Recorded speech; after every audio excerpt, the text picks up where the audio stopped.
Hello from beautiful Missoula, Montana. My name is Judy Helm Wright, and I am the owner of Artichoke Press. I'm so excited that you've joined us today, and what we're going to be talking about is the fact that each one of us have a book inside of us.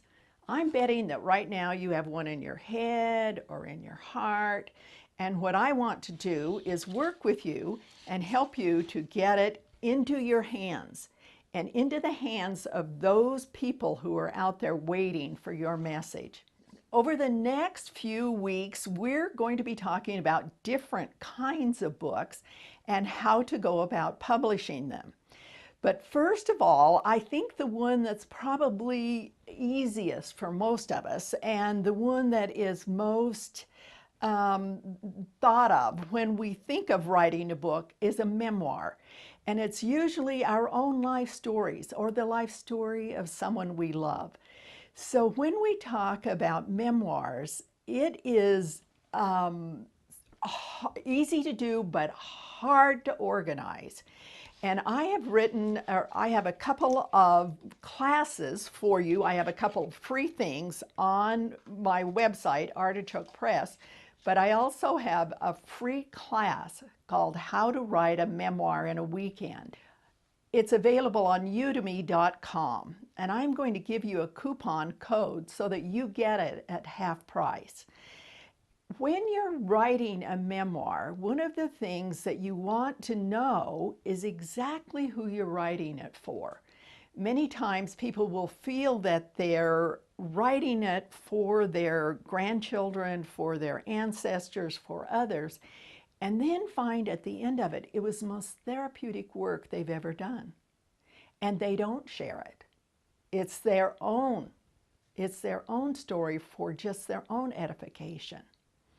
But whatever you decide to do with a memoir or a personal story, the one thing that you need to know, and the reason that we're starting with memoirs, is because while they are the easiest to do, they're the hardest to organize, and they sell the least.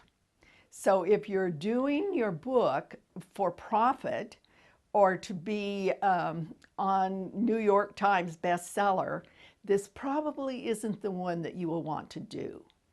If you want to do this for an audience of your family and your friends and loved ones, then this is the one to do.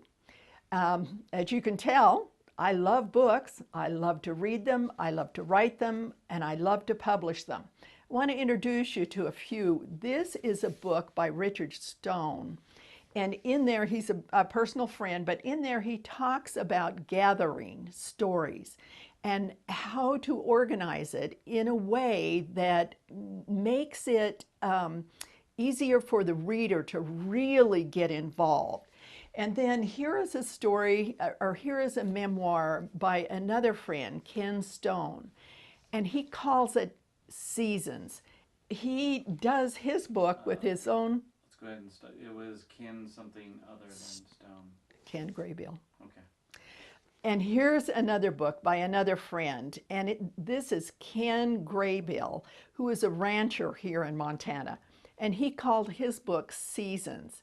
I have another one upstairs by a woman who wrote her story at the end of her life, which is one of the most spiritual writings that I do, is being allowed to go into a hospice room and gather the story and the parables and the blessings that this person wants to give to their family.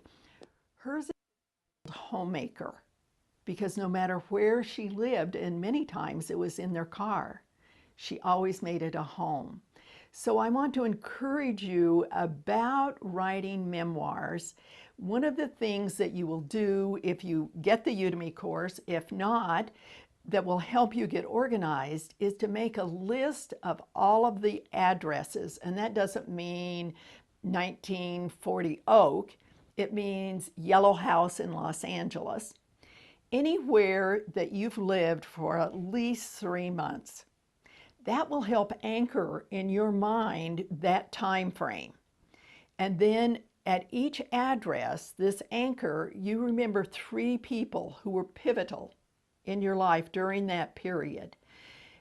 Then from there, you can go on to find out what was going on in the world at that time, how your family was affected by it, and how you personally were affected by it.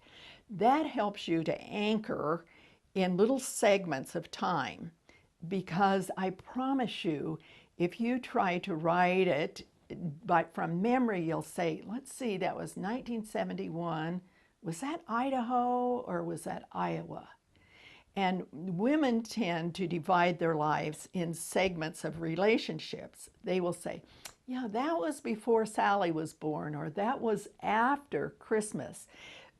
Men tend to divide their life stories in segments of career, or dogs, or cars. But it's much more accurate if you can divide those passages of times, or those segments, into where you lived and what your home was. And then it becomes easier to go back and fill in dates and times. So my challenge for you is, if you have a book in your heart, and I know you do, I'm going to get you to, I'm going to assign you to start right now. Just get a piece of paper and start writing down all of the addresses that you can remember, and then go from there on learning how to write your memoir.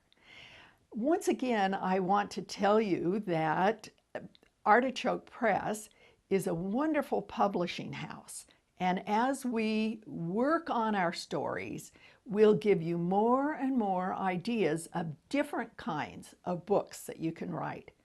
But I'm betting that every one of you have a memoir in you, a life story that you would like to get down and that your family will treasure forever. That's your challenge for this week. We will see you soon.